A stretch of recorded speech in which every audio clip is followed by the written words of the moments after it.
Olá, que alegria estar de volta com a lição 5 agora, já estamos andando bem nesse nosso estudo do Apocalipse, das 3 mensagens angélicas de Apocalipse 14, a partir do verso 6, e hoje nós chegamos na parte que fala do juízo. O primeiro anjo proclama uma mensagem de salvação e de juízo. E o texto diz que ele proclama aos que habitam na terra, cada nação, tribo, língua e povo. Esse anjo é uma representação, é um símbolo do povo de Deus, proclamando a mensagem de salvação e juízo no tempo do fim. Agora, a grande questão, e que isso tem embaraçado muitas pessoas, é o juízo em conexão com o Evangelho, que é o título da lição dessa semana.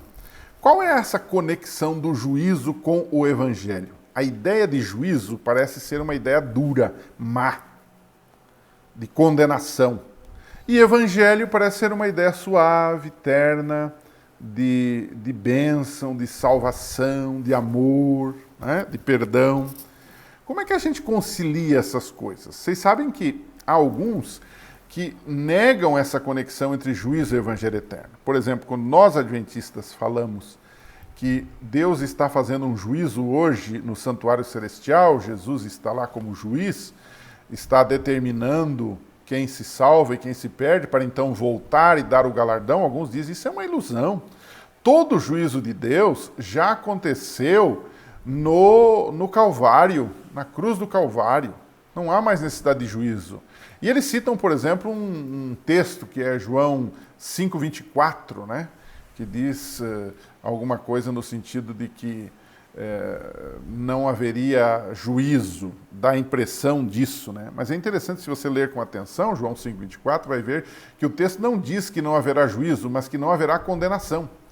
Ele diz assim: eu lhes asseguro, quem ouve a minha palavra e crê naquele que me enviou tem a vida eterna e não será condenado, diz a Nova Versão Internacional, mas já passou da morte para a vida. Você percebeu? Ele não está dizendo que não haverá um juízo, que não haverá uma verificação, que não haverá uma investigação. Ele está dizendo que não haverá condenação, no sentido de sentença de condenação eterna, né? Isso pode ser ligado com Romanos 8, verso 1, onde o apóstolo Paulo diz: nenhuma condenação há para os que estão em Cristo Jesus. Ou seja, fica claro que haverá juízo mesmo para o povo de Deus. Aliás, Pedro fala que o juízo começa pela casa de Deus. Agora, nós temos que desmistificar essa ideia. Às vezes entre nós também há essa ideia. Juízo é uma coisa e evangelho é outra coisa. Muito diferente e em oposição. Não. Por que o evangelho está ligado ao juízo? Eu selecionei aqui algumas frases, algumas colocações para você pensar. Primeiro, ambos, o juízo e o evangelho, revelam a misericórdia de Deus. Um nos livra do salário do pecado, ou seja, Jesus morrendo nos livrou do salário do pecado, que o salário do pecado é a morte.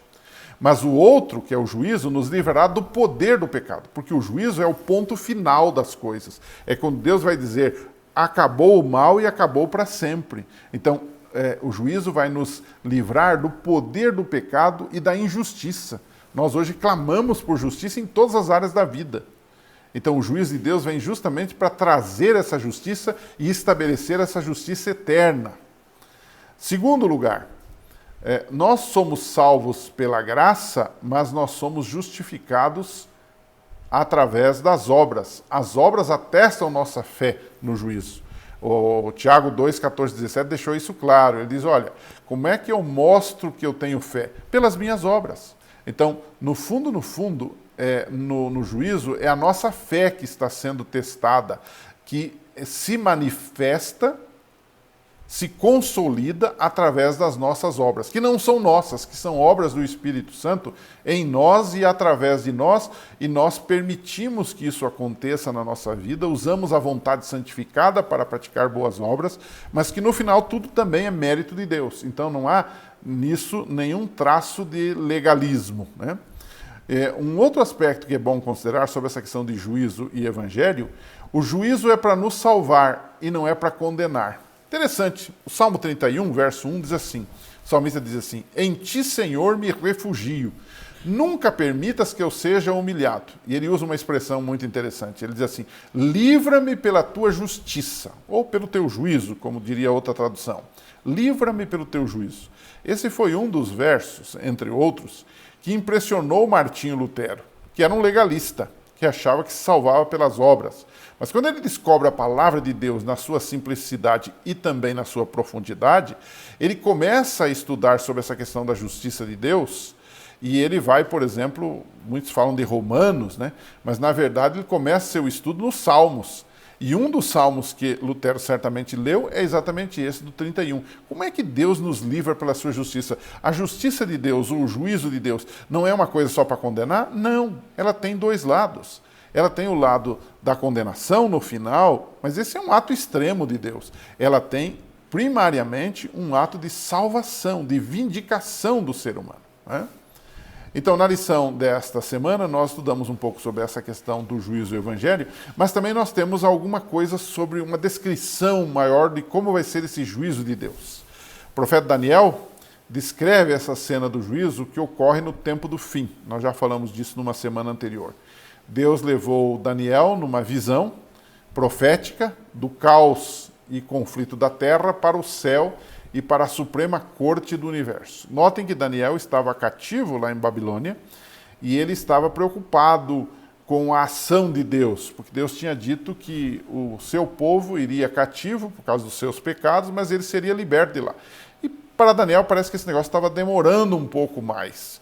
E ele tinha uma certa preocupação. Então Deus dá algumas visões que servem para nós e que serviram também para Daniel para consolá-lo e confortá-lo. E numa dessas visões, que é do capítulo 7, ele mostra uma cena de juízo, que Deus ia entrar em ação para libertar o seu povo. Não só o povo judeu que estava lá em Babilônia, mas como Daniel tem uma aplicação para o tempo do fim, ele segue uma ordem cronológica dentro da profecia, uma ordem sequencial, melhor dizendo, ele estabelece que no tempo do fim haveria um juízo. E esse juízo nós entendemos que já começou, que ele precede a segunda vinda de Cristo, né? O Apocalipse 4 também apresenta alguma coisa nesse sentido, né? De uma cena na sala do trono, o Pai se assenta, cercado por seres celestiais, né? Ali os chamados 24 anciãos e etc. Então, a Bíblia ela está eivada de cenas do juízo, né? E Daniel vai além. Ele não apenas estabelece a cena do juízo em Daniel 7, mas ele estabelece o tempo do juízo em Daniel 8:14, né? O tempo que começa o juízo. E o Apocalipse chega para nós, porque ele é derradeiro, ele é do tempo do fim, ele diz assim, esse juízo já começou. Ou seja, vinda é a hora do seu juízo. As coisas já começaram. Quando o Apocalipse refere-se ao tempo do fim, e referindo-se ao tempo do fim, ele diz assim, nesse tempo do fim, a obra de juízo já começou. Nós entendemos que esse juízo já começou. E precisamos nos preparar, e precisamos proclamar esse juízo, que envolve salvação, mas envolve condenação também. Quem aceita está salvo, quem rejeita está perdido. Enfim, há um trabalho interessante. E por último, a nossa lição dessa semana mostrou não só a cena do juízo, a ligação do juízo com o evangelho, mas ela mostrou também os resultados do juízo, né? O juízo, na verdade, mostra o amor e a justiça de Deus. Conforme nós já vimos, há uma conexão entre o evangelho da graça e o juízo de Deus em todas as suas fases, seja no juízo investigativo, no juízo milenial e no juízo executivo, lá no finalzinho de todas as coisas. O juízo, ele vindica os justos. Quando você vai para Daniel 7, falando desse juízo que ocorrerá no tempo do fim, ou que começou no tempo do fim, Daniel 7:27 diz assim, então a soberania, o poder e a grandeza dos reinos debaixo de todo o céu serão entregues nas mãos dos santos. Quem são os santos? São os filhos de Deus, são os justos, que sofreram perseguição, que foram judiados, que foram massacrados, que foram mortos muitas vezes. Então o juízo vai trazer de volta, é uma espécie de compensação de Deus, e dizer, tomem posse do reino que será eterno para vocês, né? E no mesma cena de Daniel 7, ele diz assim, veio um ancião de dias e pronunciou a sentença a favor dos santos do Altíssimo. Ou seja, o juízo é a nosso favor. Há muitos anos eu li um artigo interessante que dizia assim, o juiz que está ao nosso lado. Então, na Bíblia, a ideia de juízo não é aquela ideia de que um acusa o advogado acusa, o promotor acusa e o juiz julga e há um advogado de defesa. Não. No juízo da Bíblia, o juiz é tudo. Ele é advogado, ele é promotor, ele é juiz, ele é tudo. Agora, se você estiver ao lado dele, ele vai dar uma sentença favorável a você. Esse juízo é uma forma de Deus proclamar que ele é o vencedor. E no fim de todas as coisas, quando o juízo terminar, nós vamos ter aquele texto de Apocalipse 5:12 se cumprindo, né? Digno é o Cordeiro que foi morto de receber o poder, a riqueza, a sabedoria, a força, a honra, a glória e o louvor. Então eu queria terminar a lição dessa semana lhe fazendo uma pergunta bastante interessante. Talvez você foi criado na igreja ou criada na igreja, ou seja, conviveu com a igreja desde pequenininho. E muitas vezes essa ideia de que haverá um juízo, de que nós já estamos vivendo o tempo do juízo, segundo Daniel 8:14, Apocalipse 14:6, a hora do juízo já chegou, Jesus hoje está no céu fazendo o juízo investigativo, e quando ele terminar esse juízo ele vai voltar, né, para dar a sentença. Isso pode nos colocar medo e pode nos colocar alegria. Então a minha pergunta para você é o seguinte: a ideia de um juízo me amedronta ou me fortalece? Eu tenho medo de Deus? Se eu tenho medo de Deus, eu preciso voltar a estudar a Bíblia, voltar a estudar o que é o juízo na Bíblia e mostrar que Davi já dizia lá no Salmo 31, livra-me pelo teu juízo, livra-me pela tua justiça. Ou seja, Deus não está de mal com você. Deus não está de mal comigo. Deus quer salvar, Deus quer restaurar. Desde que eu queira, eu preciso aceitar. E aí entra a fé, né? Não esqueça, o juiz está do nosso lado.